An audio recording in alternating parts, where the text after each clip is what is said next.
रेखांकित प्रश्न के जवाब में मंत्री जवाब दे रहे थे। उसमें सवाल था कि भाई जेल में क्षमता से अधिक कैदी को रखा जाता है, सवाल ये था।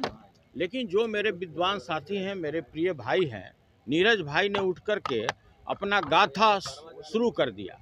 उनका एकमात्र लक्ष्य होता है कि किसी तरह से लालू परिवार के ऊपर में हम कुछ भी सदन के अंदर बोले, और उसी क्रम में उन्होंने बोलना शुरू कर दिया कि आप लोग शराब कंपनी से इलेक्ट्रॉल बॉन्ड लेते हैं। तब मैंने उठ कर के बोला कि भाई आपकी पार्टी भी प्रत्येक महीना 99 लाख रुपया किंग महेंद्र जी से 5 साल तक लेती रही। उन्होंने चिल्लाना शुरू कर दिया। उन्होंने कहा कि साक्ष्य पेश कीजिए, और उन्होंने सदन के बाहर में यह बात भी कहा। तो आज मैं वैसे पार्टी जो इस बिहार में, उससे बड़ा भ्रष्टाचारी कोई पार्टी नहीं है, उससे बड़ा कोई दोहन करने वाला कोई पार्टी नहीं है, पूरा बिहार को लूट लिया, मैं उस पार्टी के बारे में आज आपको व्याख्यान देने जा रहा हूँ। Janata Dal United party, Janata Dal United party king Mahendra से लगातार 99 लाख रुपया, ये पूरा डेटा है, 99 लाख रुपया कई वर्षों तक लेता रहा।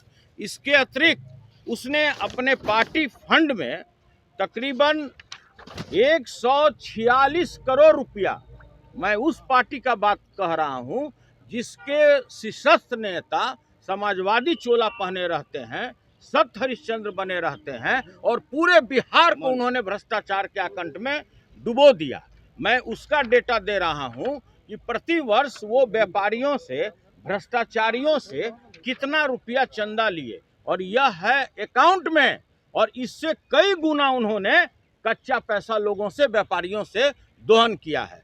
ट्रांसफर पोस्टिंग की मैं बात नहीं करता हूं, मैं ये बताना चाहता हूं कि एक कंपनी है A2BS इंफ्रास्ट्रक्चर, उसका पेडअप कैपिटल है 1 करोड़, उसका ऑथराइज कैपिटल है 1.5 करोड़। साधारण कंपनी है, उसका टर्नओवर है पूरे वर्ष का 27 करोड़, और उसने 27 इस कंपनी को तकरीबन 24 करोड़ रुपया चंदा दिया है। 24 करोड़ रुपया। ये मैं जानना चाहता हूं इस सरकार के जो ईमानदार छवि के लोग हैं, जो समाजवादी चोला पहनकर भ्रष्टाचारी लोग हैं, कि भाई जो इतनी छोटी कंपनी है, आपको कैसे 24 करोड़ रुपया उसने चंदा दे दिया। इसके अतिरिक्त जितने भी व्यक्तिगत, जिसका एसेट नहीं है 10,000 रुपये का, उससे भी करोड़ों रुपया चंदा गलत तरीके से लिया गया है। और ये जो जनता दल यूनाइटेड पार्टी है, इन्होंने खुद ये बात कबूल किया है कि 2020 और 22 में मेरी पार्टी 93 करोड़ रुपया मात्र वसूल किया, जिसमें से 39 करोड़ रुपया मात्र 2 पार्टी से इन्होंने वसूल किया है। इसके बाद फार्मास्यूटिकल कंपनी है, उससे इन्होंने कुल 27 करोड़ रुपया चंदा लिया है। हम जानना चाहते हैं कि आप बिहार के जनता के स्वास्थ्य के साथ खिलवाड़ करके यह पैसा आपने कंपनी से लेकर के उसको सीधा लाभ पहुंचाया है। वैसा इंफ्रास्ट्रक्चर की कंपनी जिसका पेडअप कैपिटल मात्र 1 करोड़ रुपया है, और उससे आपने इतना लंबा चौड़ा चंदा लेकर के आपने उसको बेजा लाभ पहुंचाया है।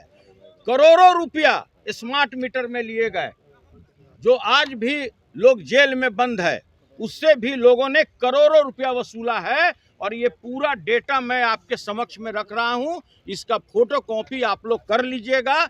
ये भ्रष्टाचारी सरकार जो चोला पहने हुए है, हरिन का चोला पहनकर ये भेड़िया लोग है, पूरे बिहार के गरीब जनता को इसने लूट लिया, और दूसरे को तोहमत लगाता है कि आप लोग है। जो पार्टी 20 साल से विपक्ष की राजनीति कर रहा है, उसको कोई भी व्यक्ति 1 रुपया चंदा नहीं देता है। जो भी चंदा है मेरे खाता में है, जो भी मेरा पैसा है वो मेरा सदस्यता अभियान का है। ये बेईमान लोगों को बताना चाहिए कि भाई इतने लोग जिसका उतना एसेट ही नहीं है, और उससे ज़्यादा इसने चंदा दे दिया। ये पूरा डेटा है, और इसके बाद भी अगर आप लोग को कोई सवाल अगर हमसे पूछना है तो स्वागत है। सुनील जी, कुछ आंकड़ा भी आप लोग, अरे सुनील जी, कोई आंकड़ा भी बनाया क्या कि अभी तक सरकार में, अभी तक टोटल कितना रुपया इन लोगों ने चंदा लिया? 250 करोड़ से ऊपर एक नंबर में, 250 करोड़ से ऊपर एक नंबर में लिया, और मेरे हिसाब से 1000 करोड़ से ऊपर इसने कच्चे में दोहन किया है। हम तबादला की बात नहीं कर रहे हैं, जो बिहार में तबादला उद्योग चल रहा है, कोई भी ट्रांसफर पोस्टिंग सीओ का हो, बीडीओ का हो, एसडीओ का हो, डीएसपी का हो, डीएम का हो और एसपी का हो, बगैर पैसा लिए हुए ये लोग तबादला नहीं करता है। पूरी बिहार की पब्लिक यह बात बोलती है, यह हम नहीं बोल रहे हैं, कई पार्टी के मुखिया यह बात आप लोगों के समक्ष में रख चुके हैं। प्रशांत किशोर ने भी आपको साक्ष्यों के साथ बताया। इसके अतिरिक्त मैं बता रहा हूं कि वैसे भ्रष्टाचारियों लोगों से ये इन्होंने चंदा लिया है जिसको बेजा लाभ पहुंचाने के लिए पब्लिक के स्वास्थ्य के साथ खिलवाड़ किया गया। स्मार्ट मीटर, आपका यूनिट उठेगा 100 और वो मीटर बताएगा 200, वैसे लोगों से इन्होंने करोड़ों रुपए चंदा लिया है। इंडिविजुअल व्यक्ति जिसका उतना एसेट नहीं है, उसकी उतनी क्षमता नहीं है, उससे करोड़ों करोड़ रुपया लिया गया है। और ये जो डेटा है मैं यहाँ पर रखने जा रहा हूँ एड्रेस के साथ, सभी लोगों का पता है आरटीजीएस नंबर, किस तारीख को पैसा गया इनके खाते में, इस भ्रष्टाचारी पार्टी के खाते में जो ईमानदारी का चोला पहने हुए पूरे बिहार में घूम रहा है। मैं उसका डेटा पेश कर रहा हूँ। लेकिन कहना है कि शराबबंदी के बाद आप लोग ने जब आप लोग सरकार में थे तो आप लोग भी खूब लूटे और पैसे का दुरुपयोग कर रहे थे। नीतीश कुमार ने जैसे मैंने इस साक्ष्य के साथ मैंने आपको ये दस्तावेज रखा है, एक भी अगर कोई व्यक्ति अगर इस तरह का आरोप लगाता है कि राष्ट्रीय जनता दल फलना व्यक्ति से इतना रुपया लिया है, तो आपको भी पेश करना चाहिए। मैं खुली चुनौती देता हूँ। आप लोगों ने पैसा लिया और विधायकों को खरीद रहे। देखिए, नीतीश कुमार जी मानसिक रूप से स्वस्थ नहीं है, हम ज़्यादा बोलना नहीं चाहते। अगर वो मानसिक रूप से स्वस्थ होते तो उनके अगल बगल में बैठा हुआ 2, 3, 4 मंत्री जो है, जिसका अगर पूरा भ्रष्टाचार से कमाए एसेट को अगर जोड़ दिया जाए तो किसी छोटे राज्य के बजट से ज़्यादा होगा। तो भाई मुख्यमंत्री जी स्वस्थ नहीं हैं, तभी इस तरह का भ्रष्टाचार और लूट पूरे बिहार में मचा हुआ है।